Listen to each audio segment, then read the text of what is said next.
All these tools, like our intuition, our hunches, those things that we've taken for granted that we have not paid any attention to are the things that we're going to have to start focusing on now.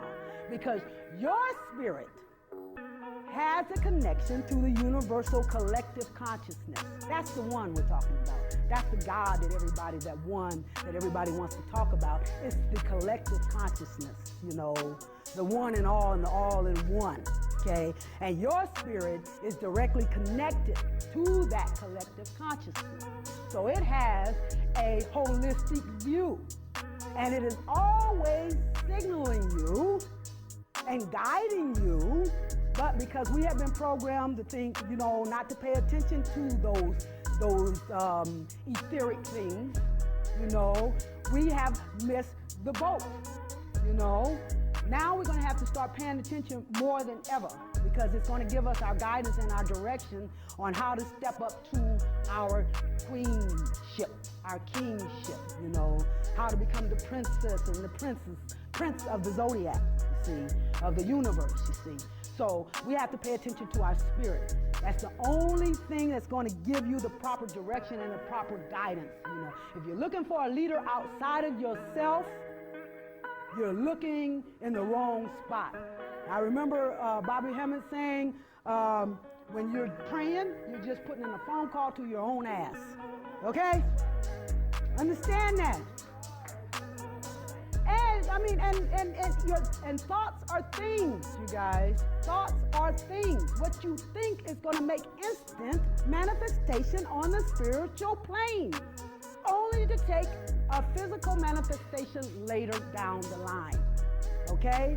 So, if you're putting your energy toward the negative, excuse me, feminine.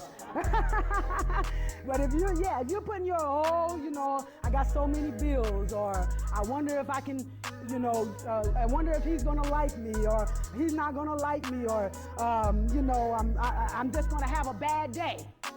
You're setting the stage for that. Watch your words, watch your thoughts, because you're setting the stage for whatever it is that you're putting your energies. You're energizing that part of who you are,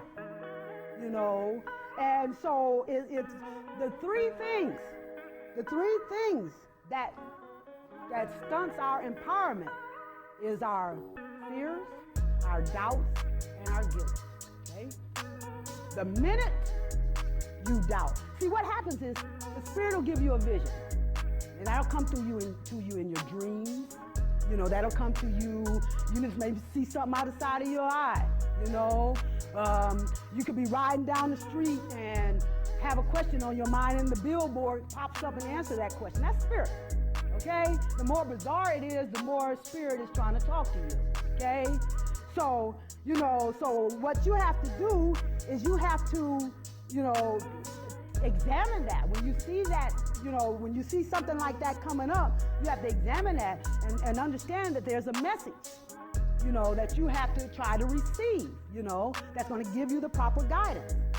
So you have to be able to look at those things and understand, be it through astrology, numerology, go get a reading, a tarot reading, or, the pendulum, anything, any of those tools. There's so many tools that we can tap into to understand why this information is coming to us or what this message is all about, and once we tap into that, we get our guidance from that, and things will blossom. We're getting into the spiritual rotation, and things will open up and things will blossom for us. But as we continue to fight and stay on that physical rotation, to operate from the physical perspective, we're going up against the grain of the universal forces, you see, which is the spiritual forces. That's a wear and tear, that's friction, okay? You get tear down, break down, you see. You're going up against the dominant energy.